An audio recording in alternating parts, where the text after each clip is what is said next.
E eu vou falar sobre um cara, mas eu vou falar muito rápido, porque a gente acabou se estendendo um pouquinho. O cara que eu vou falar, ele saiu tem meia hora do Botafogo. Mas, assim como o Dimba e o Carly, chegou, ninguém conhecia, ninguém dava nada, e saiu do Botafogo infinitamente maior do que como entrou. Você conhece o zoológico? O zoológico tem uns animais, vários animais interessantes. Tem um animal interessante que não fica em jaula, né? Porque em jaula ele sairia por dentro, ficaria meio de lado assim, sairia, que é o jacaré, né? E jacaré passou a ser a forma, o apelido que esse jogador passou a ser conhecido no Botafogo. É o Jacaré. Jacaré é o nosso Júnior Santos. Bom, o Júnior Santos, eu vou falar muito rápido sobre o Júnior Santos, até porque está bem fresquinho na memória da galera, a gente não precisa ficar trazendo tanta coisa. Mas o Júnior Santos é o seguinte: o que é importante a gente trazer é a incongruência, né, a contradição na carreira desse jogador, um negócio muito maluco.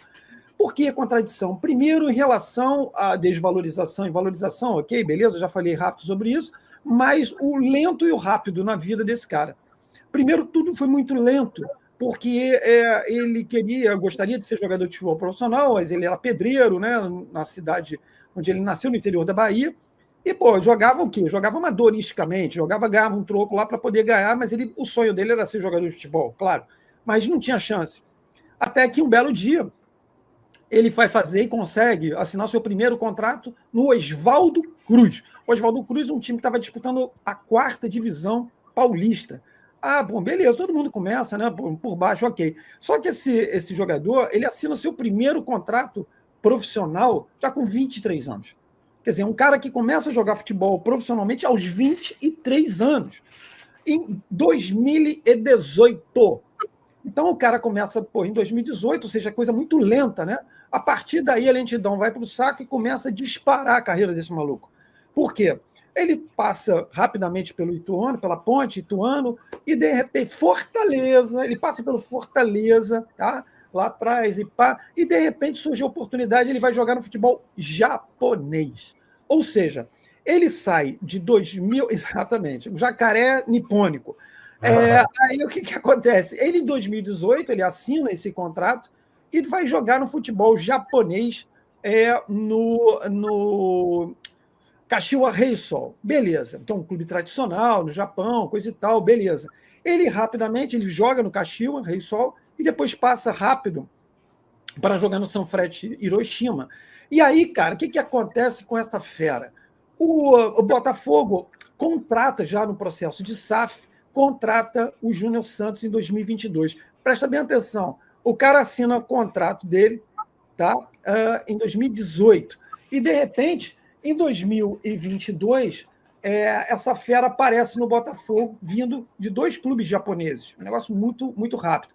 Bom, essa primeira passagem do Júnior Santos pelo Botafogo não é propriamente muito boa, né? Então ele joga, ele fica um período, faz alguns gols e coisa e tal, mas não consegue, vamos dizer, emplacar. E aí recebe volta, porque ele veio por empréstimo, ele volta para o futebol japonês, e aí fica um pouquinho no tempo no futebol japonês, o Botafogo até chegou a pensar em repatriar o cara e tal, mas ele vai para o Fortaleza, ele volta para o Fortaleza. O Fortaleza, então, faz o quê? Compra o passe, os direitos do Júnior Santos. Aí começa a vir um gracejo nessa história. O Fortaleza paga 650 mil euros pelo Júnior Santos. Só que o Júnior Santos não dá certo no Fortaleza.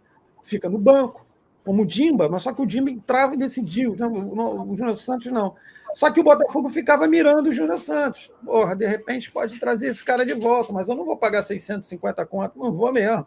E aí o Botafogo chegou, faz uma proposta, o Fortaleza, não, o Júnior Santos ainda vai acontecer. E o Júnior Santos não acontecia. Aí o que acontece? O Júnior Santos ficou encostado no Fortaleza, o Botafogo faz uma proposta, você pagou quanto, bonitão? 650? Te dou 200 conto.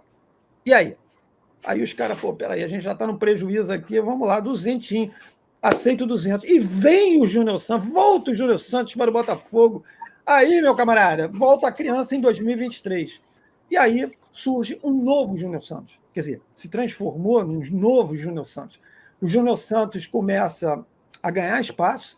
E aí, em 2024, Quer dizer, ele participa daquela campanha que, nossa senhora, todos nós queremos esquecer no Campeonato Brasileiro, ok. E aí vem o ano histórico, o ano épico, o ano santificado de 2024, e o Júnior Santos, o Botafogo começa a disputar Libertadores, a chamada, que os caras chamam de pré-Libertadores, não é pré coisa nenhuma, já é Libertadores, faz eliminatória, ponto. E essa criança, amigo, começa a voar baixo. Ele começa a botar a Libertadores no bolso, ali. Ele começa a fazer 400 gols. No jogo ele fez 436 gols. Faz 4 gols, né? Faz 4 ou 5. Eu estava lá, eu já perdi até a conta. Falei, pô, quantos gols o Júnior Santos fez? Enfim, e ele é fundamental para a classificação para a fase de grupos. O Botafogo vai voando, vai disputando paralelamente, também entra brasileiro e coisa e tal, aquela coisa toda que todos vocês sabem o que aconteceu no final do ano, né? Libertadores brasileiro, mas vamos lá. Só que aí acontece uma situação. O Júnior Santos, que estava muito bem, num jogo pelo Campeonato Brasileiro com o Internacional, ele sofre uma fratura. Ele sofre uma fratura na perna esquerda, na tíbia da perna esquerda. Uma fratura muito possivelmente por estresse, porque ele está correndo e aquilo já devia estar... Aí tem uns caras, gramado sintético, meu amigo. Uma fratura por estresse é acúmulo de jogos, ok? E você tem uma série de problemas e, de repente, tem uma hora que vaza. Ele não pisou em buraco nenhum, não tinha... Aliás, só uma informação, tá? Gramado sintético não tem buraco não, amigo. Então não tem como o cara pisar e torcer, pá. Não tem como.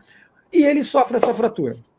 Talvez, para muita gente, eu acredito, também no melhor momento da carreira dele. Aí sabe o que acontece?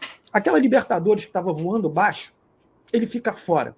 Ele fica fora dos confrontos, olha só, hein? Com Palmeiras, os 2 jogos com Palmeiras. Ele fica fora dos confrontos com o São Paulo, os 2 jogos, e fica fora dos confrontos com o Peñarol, meu amigo.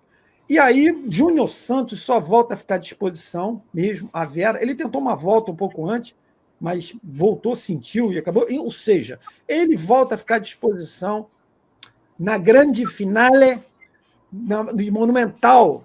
A criança ficou no banco. Aí, pô, só lembrando rápido o que aconteceu, né? O Botafogo perde o Gregory com 30 segundos, 32, 40, sei lá. Joga com um cara menos o tempo inteiro. Abre 1-0, abre 2-0. Aí vem o segundo tempo, né? Aquela coisa, né? Gol no início, que todo mundo pensou... Quando saiu aquele gol, meu irmão, ficou todo mundo assim, né, cara? Com certeza. Gol do Atlético. Putz! Gol do Atlético. O que eu falei? Gol de quem? Não, você não falou gol de ninguém. Gol de ninguém. Vai lá, tem que falar que é o Atlético, claro. Ficou todo mundo ali, não passava nada, né? Não passava areia. Beleza. E aí, meu amigo, quando chega no final, nos minutos finais, nosso Arthur Jorge olha para o banco. Jacaré!